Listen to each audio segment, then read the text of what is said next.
মেহেরপুর বিআরটিএর অফিসে দুদকের অভিযান। মেহেরপুর থেকে সাইফুল ইসলামের রিপোর্টে বিস্তারিত। সাথে আছে আমি রাজিয়া সুলতানা। আপনারা দেখছেন i1 টিভি। মেহেরপুর বিআরটিএর অফিসে দালালের মাধ্যমে ড্রাইভিং লাইসেন্স ও ফিটনেসের জন্য ঘুষ গ্রহণের অভিযোগে অভিযান পরিচালনা করে দুদকের একটি টিম।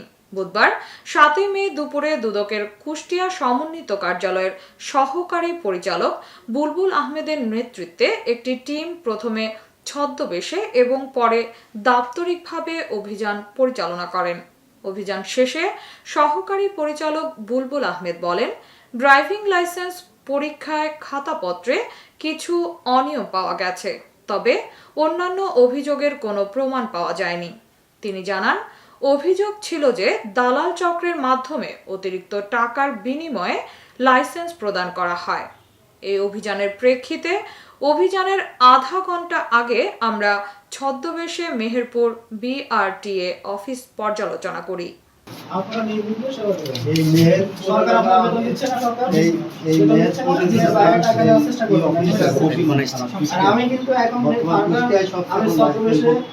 আমি যে কাউকে পাঠাইতে পারি, ঠিক আছে? আপনারা একটু সতর্কতার সাথে কাজ করবেন, ঠিক আছে? তবে আজ দালালের কোনো উপস্থিতি পাওয়া যায়নি। ফিঙ্গারপ্রিন্ট নেওয়ার সময় অতিরিক্ত টাকা আদায় করা হয়।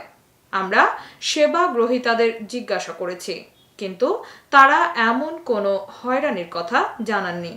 এছাড়া সেবা গ্রহণে হয়রানি বা অতিরিক্ত টাকা নেওয়ার অভিযোগেরও সুস্পষ্ট প্রমাণ পায়নি। তিনি আরো বলেন, তবে পরীক্ষায় পাশ ফেল নিয়ে অনিয়মের অভিযোগ সম্পর্কে আমরা বিগত কয়েক মাসের খাতা ও রেজাল্ট শিট পর্যালোচনা করেছি এবং কিছু অনিয়ম পেয়েছি।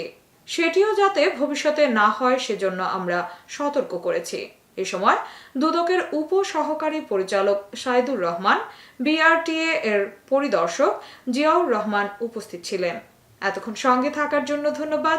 i1 টিভির নিয়মিত আপডেট পেতে ভিজিট করুন আমাদের ওয়েবসাইট, ফেসবুক, ইনস্টাগ্রাম ও ইউটিউব চ্যানেলে।